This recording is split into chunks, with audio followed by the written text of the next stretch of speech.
नमस्कार दोस्तों। आज हम लोग एक नया टॉपिक समझेंगे और उस टॉपिक का नाम है स्विच और केस। तो हम लोग इफ कंडीशन में डिफरेंट स्टेटमेंट्स एग्जीक्यूट कैसे होते हैं उनके बारे में हम लोग पिछली क्लासेस में समझ चुके हैं। इफ कंडीशन कैसे यूज करते हैं, नेस्टेड इफ कंडीशन कैसे यूज करते हैं, इफ एल्सिफ लैडर कैसे यूज करते हैं। तो आज एक और नया टॉपिक हम लोग समझेंगे स्विच और केस, और इसका क्या इंपॉर्टेंस है, कहाँ पे ये यूज होता है, उसके बारे में सारी जो भी चीजें हैं उनके बारे में हम लोग डिस्कस करेंगे। ठीक, तो स्विच केस हम लोग कहाँ पे यूज करेंगे। देखिए, एक टॉपिक हमने अभी पिछली क्लासेस में पढ़ा था इफ एल्सिफ लैडर। तो इफ एल्सिफ लैडर हम लोग कहाँ पे यूज करते हैं, जहां पे मल्टीपल ऑप्शन हमारे पास हो और उस मल्टीपल ऑप्शन में से केवल एक ही ऑप्शन एग्जीक्यूट करना हो, तो वहां पे हम लोग किसका यूज करते हैं, इफ एल्सिफ लैडर का यूज करते हैं। आज वाली क्लास में हम लोग उसी इफ एल्सिफ लैडर का एक अल्टरनेट सोल्यूशन होता है, उसको हम लोग समझेंगे और उसके लिए हम लोग क्या यूज करते हैं, स्विच और केस। तो हाँ, इसमें भी हम लोग जहां पे मल्टीपल ऑप्शन होते हैं उन मल्टीपल ऑप्शन में से केवल सिंगल ऑप्शन हमें एग्जीक्यूट करना होता है, वहां पे इसका हम लोग यूज करते हैं। और इनके प्रोग्राम हम लोग मेनू ड्रिवन प्रोग्राम में ज्यादा बनाने के लिए यूज करते हैं। तो मेनू ड्रिवन प्रोग्राम का मतलब, जैसे आप डिफरेंट सिचुएशन हो सकती है कि 1 के बाद ये काम हो, 2 के बाद ये काम हो, 3 नंबर अगर हम प्रेस करें तो ये काम हो जाए, 4 नंबर प्रेस करें तो ये काम हो जाए। जहां पे मल्टीपल ऑप्शंस हो और मल्टीपल ऑप्शन में से केवल एक ही ऑप्शन हमें एग्जीक्यूट करना हो, वहां पे हम लोग स्विच स्टेटमेंट का यूज करते हैं। तो आई थिंक बातें सबको क्लियर हो रही होंगी। अब इसका सबसे पहले हम लोग इसका सिंटैक्स समझते हैं। क्या समझते हैं इसका सिंटैक्स। तो इसको हम लोग क्या बोलेंगे, इसको कैसे सिंटैक्स में लिखते हैं उसको सबसे पहले समझते हैं। तो सबसे पहले आपको क्या लिखना है, स्विच, और स्विच में जो भी स्टेटमेंट हमें देना है वो स्टेटमेंट हम लोग देंगे। अब स्टेटमेंट 1, स्टेटमेंट 2, तो सबसे पहले हमने केस 1 लिखा। केस 1 में हमने क्या लिखा, केस 1 के बाद यहाँ पे कोलन लगाना है। ठीक है, तो कोलन लगाने के बाद जो भी स्टेटमेंट हमें एग्जीक्यूट करना होगा वो स्टेटमेंट हम लिखेंगे। उसके बाद फिर केस 2 लिखेंगे, केस 2 के बाद दूसरा स्टेटमेंट जो भी हमें देना है वो लिखेंगे। फिर ऐसे से आप जितना भी मर्जी चाहे उतना स्टेटमेंट दे सकते हैं, उतना केसेस बना सकते हैं। तो ऐसे करके हमने केस n लिख दिया, और n केस में स्टेटमेंट कौन सा वाला एग्जीक्यूट होगा, स्टेटमेंट n नंबर वाला। ठीक, तो ऐसे करके आप जितना भी 3 केस 4 केस जितना भी नंबर आप केसेस आप देना चाहते हैं वहां पे आप दे सकते हैं। 2-3 बातें यहां ध्यान देनी है। सबसे पहले स्विच के बाद यहाँ पे वो स्टेटमेंट देना है जिसके थ्रू आपको स्विच के अंदर सारे कार्यक्रम करने हैं। दूसरी इंपॉर्टेंट चीज, स्विच के बाद स्टेटमेंट में आपको सेमीकोलन नहीं लगाना है। आपको ध्यान समझना है इस चीज को, यहाँ पे सेमीकोलन नहीं लगाना है। अगर यहीं सेमीकोलन लगा दोगे तो पूरा एग्जीक्यूट नहीं होगा, तो यहीं पे इसका स्टेटमेंट खत्म हो जाएगा। तो यहाँ पे सेमीकोलन नहीं लगाना है। जैसे इफ कंडीशन एल्सिफ कंडीशन में सेमीकोलन नहीं लगाया था हमने, वैसे यहाँ पे भी सेमीकोलन नहीं लगाना है। ठीक, फिर उसके बाद केस और 1, और केस और 1 के बीच में एक स्पेस देना है। क्या देना है, एक स्पेस देना है। और उसके बाद यहाँ पे कोलन साइन लगाना है। कौन सा sign, colon sign. Colon sign कैसे यूज करते हैं, ये एक ऐसे और एक ऐसे 2 पॉइंट वाले सिंबल आपके कीबोर्ड मिलेंगे। तो एक होता है साइन ऐसे करके ऐसे, इसको हम लोग बोलते हैं सेमी कोलन और इसको बोलते हैं कोलन।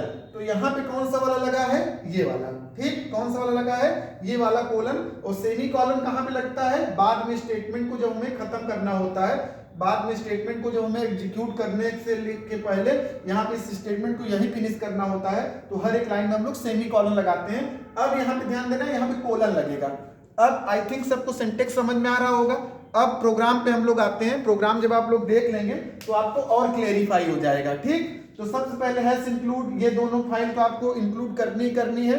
तो इनको हमने इंक्लूड कर लिया, वाइड मेन लिखा, इंटीजर नम एक वेरिएबल हमने लिया नम नाम का। अब यहाँ पे प्रिंटफ हमने क्या लिखा, इंटर द नंबर जो भी इनपुट करना है उसके लिए एक मैसेज हमने दे दिया। स्कैनफ में %d_m%num वो नंबर हमने यहाँ पे इनपुट करने के लिए यहाँ पे एक स्कैनफ फंक्शन यूज किया। अब स्विच में हम क्या पास कर देंगे, इसी नम को, जो नम यूजर इनपुट करेगा नम की वेरिएबल की वैल्यू, उसी को हम लोग कहां पास करेंगे, स्विच में। और यहां सेमीकोलन नहीं लगाना, ये चीज हमने अभी समझा हुआ था।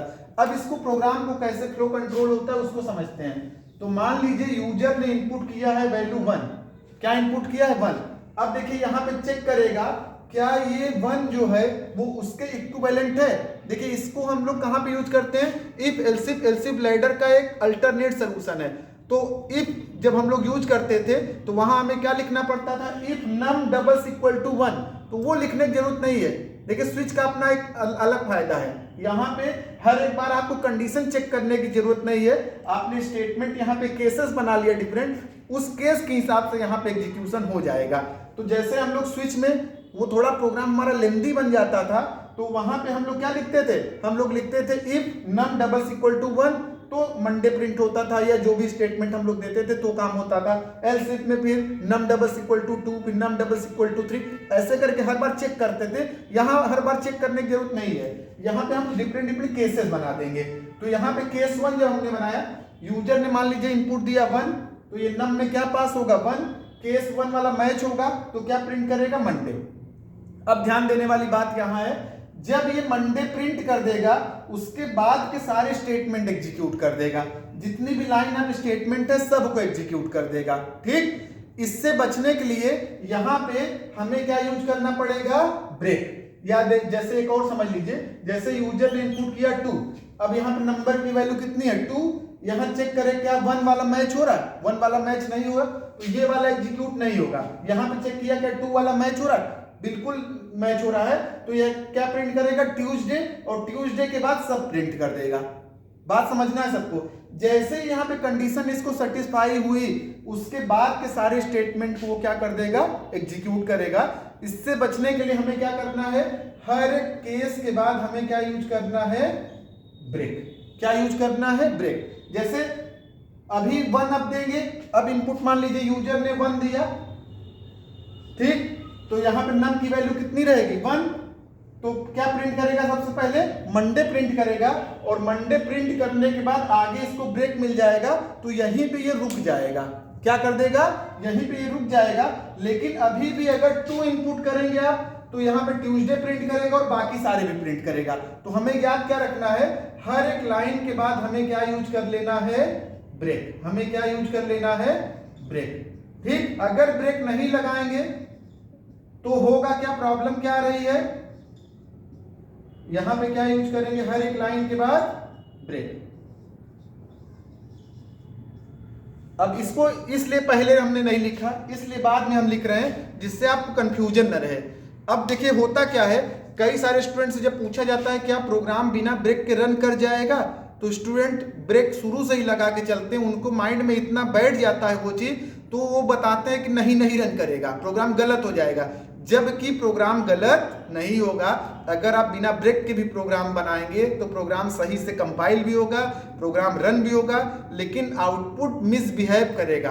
क्या दिक्कत आएगी, जहां पे भी स्टेटमेंट सेटिस्फाई होगा उसके बाद के सारे स्टेटमेंट वो एग्जीक्यूट करने लगेगा।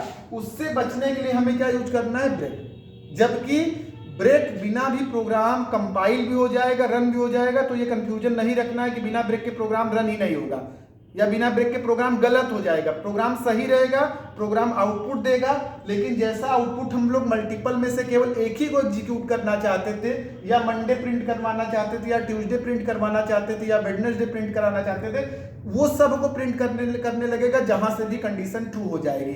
ठीक, तो बात समझना है।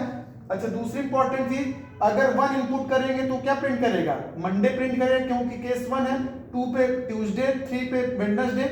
पिछली क्लास में हमने जब पढ़ा था इफ कंडीशन, तो 1 पे हमने संडे लिखा था, उसको रटना नहीं, इसलिए आज हमने अलग कर दिया, जानबूझकर हमने अलग कर दिया, जिससे आप वो माइंड में रट न लीजिए। ठीक, आप अपने हिसाब से, आप पे डिपेंडेंट है, जैसा भी प्रोग्राम आप अपने हिसाब से डेवलप करना चाहते हैं वैसा डेवलप करेंगे, उसको प्रोग्राम को रटेंगे नहीं। ठीक, तो यहाँ पे 1 पे मंडे प्रिंट करेगा, 2 पे ये सारे चीजें प्रिंट करेगा। और दूसरी इंपॉर्टेंट चीज यहाँ पे, अगर वो इन 7 दिन के अलावा, मान लीजिए उसने इनपुट कर दिया 9, क्या इनपुट कर दिया 9, तो चेक करेगा क्या केस 1 सेटिस्फाई हो रहा है, सेटिस्फाई नहीं हो रहा है तो ये एग्जीक्यूट नहीं होगा। केस 2 भी सेटिस्फाई नहीं हो रहा है, केस 3 में भी नहीं हो रहा है, 4 में भी नहीं हो रहा है, 5 में भी नहीं हो रहा है, 6 में भी नहीं हो रहा है, 7 में भी नहीं हो रहा है। इस केस में एक और यहां पे हमें देना पड़ता है डिफॉल्ट। क्या देना पड़ता है, डिफॉल्ट। डिफॉल्ट का मतलब जब कोई भी एग्जीक्यूट नहीं हो तो कौन सा वाला एग्जीक्यूट होगा, डिफॉल्ट। जैसे आप याद करिए इफ एलसिफ लैडर में एक सबसे लास्ट में एल्स हमने दिया था, तो जब इफ पुराने वाले प्रीवियस वाले कोई एग्जीक्यूट नहीं होते थे तो लास्ट वाला एल्स जरूर एग्जीक्यूट होता था। वही चीज यहाँ पे कौन देखेगा, कौन हैंडल करेगा उस चीज को, डिफॉल्ट। तो अगर मान लीजिए 1 से लेकर के 7 तक रहेगा तो उसके करस्पॉन्डिंग वो वाला एग्जीक्यूट होगा, और 1 से लेकर के 7 के अलावा अगर कुछ भी नंबर इनपुट कर दे यूजर 8, 9, 10, 20, 22 कुछ भी इनपुट कर देगा तो हमेशा क्या प्रिंट करेगा, रॉन्ग चॉइस या रॉन्ग इनपुट, जो भी आपने यहाँ पे मैसेज में लिखा हुआ है। तो हमने मैसेज में क्या लिखा है, रॉन्ग इनपुट। अगर आप मैसेज में लिख देंगे रॉन्ग चॉइस तो क्या प्रिंट करेगा, रॉन्ग चॉइस। जो भी मैसेज में आप लिख देंगे वही प्रिंट करेगा। दूसरी इंपॉर्टेंट चीज, आई थिंक ये चीज सबको समझ में आ रही होगी, हर एक के बाद 1 के बाद देखिए हर एक के बाद यहाँ पे क्या लगाना है, कोलन लगाना है, जैसा कि ये हमने बताया था। तो जितने भी हैं सब के बाद कोलन यूज करना है, केस और 1 के बीच में स्पेस देना है। ठीक, केस क्या है, एक कीवर्ड है, तो इसको स्मॉल लेटर में सब लिखना है। थोड़ा सा अगर कैपिटल लेटर में आपको समझ में आ रहा होगा तो उसको कैपिटल लेटर मत लिखिएगा। ये सारे स्मॉल लेटर में जितनी भी प्रोग्राम हम लिख रहे हैं वो सारे स्मॉल लेटर में ही लिखते हैं। ठीक, तो वो चीज आपको याद रखना है। तो दूसरी इंपॉर्टेंट चीज यहाँ पे एक और चीज आप समझ लीजिए, जैसे यहाँ पे थोड़ा सा हम चेंज कर दें, प्रोग्राम आपने नोट कर लिया होगा। एक और केस कभी कभी वाइबा में आपको फंसाने के लिए पूछ लिया जाता है, तो वो भी आप जानते रहिए जिससे आपको दिक्कत ना हो। हमने यहाँ पे लिखा केस 10-9 कोलन। अब देखिए यूजर ने इनपुट दे दिया, मान लीजिए 1। क्या इनपुट किया है यूजर ने, 1। अब बताइए कि ये वाला एग्जीक्यूट होगा कि रॉन्ग इनपुट प्रिंट करेगा। आप क्या सोच रहे हैं इसके बारे में, क्या ये कैलकुलेट करके प्रिंट कर सकता है, इसके पास इतनी कैपेबिलिटी है, या ये वाला 10-9 चूंकि ये सेटिस्फाई नहीं होगा तो ये रॉन्ग इनपुट प्रिंट करेगा, या प्रोग्राम कंपाइल नहीं होगा, क्या आप सोच रहे हैं इसके बारे में। ठीक, तो सब लोग इसको ट्राई करके देखेंगे। यहां पे आपको हम बता दें, ठीक, कि अगर 10-9 है और यूजर ने इनपुट किया है 1 तो भी क्या प्रिंट करेगा, मंडे। 10-9 कितना होता है, 1। तो ये कैलकुलेट भी कर लेता है। आप इसको बस सही लिखेंगे, बस वही इंपॉर्टेंट है इसके लिए। तो जैसे अगर हम 8-7 लिख देंगे तो 8-7 में कितना होता है, 1। तो 1 वाला भी एग्जीक्यूट होगा। ऐसे अगर 2 वाले 3 की जगह हम 6-3 लिख देंगे तो भी कोई दिक्कत नहीं है। ठीक, कहने का मतलब ये है, कभी कभी आपको वाइवा में या इंटरव्यू में ऐसे पूछ लिया जाता है कि क्या ऐसे करके लिखेंगे तो प्रोग्राम कंपाइल हो जाएगा, क्या आउटपुट जैसा हम चाहते तो वैसा ही आउटपुट आएगा, क्या उसको वो कैलकुलेट कर लेगा। तो बिल्कुल कैलकुलेट कर लेगा, जैसा आउटपुट आप चाहते हैं वैसा आउटपुट आएगा, उसमें कोई प्रॉब्लम नहीं आएगी। बस इसको आपको सही लिखना है स्टेटमेंट। तो जैसे 3 के लिए आपको लिखना है तो आपको 3 के लिए क्या लिख सकते हैं, 2+1 लिख सकते हैं, 6-3 लिख सकते हैं। बाकी आप मैथमेटिक्स में छोटी छोटी बातें समझ रहे होंगे। ठीक, तो आप अपने हिसाब से उसको मैनेज कर सकते हैं, उससे कोई फर्क नहीं पड़ेगा। दूसरी इंपॉर्टेंट चीज, सबसे इंपॉर्टेंट चीज आपको समझना है, स्विच केस में जो भी केस में वैल्यू लेंगे वो हमेशा इंटीजर टाइप का ही लेना है। ठीक, स्विच केस हमेशा किस डेटा टाइप पे काम करेगा, इंटीजर डेटा टाइप पे काम करेगा या कैरेक्टर डेटा टाइप पे काम करेगा। फ्लोट, डबल, इन सब डेटा टाइप पे ये काम नहीं करता, केवल इंटीजर डेटा टाइप पे काम करेगा या कैरेक्टर डेटा टाइप पे काम करेगा।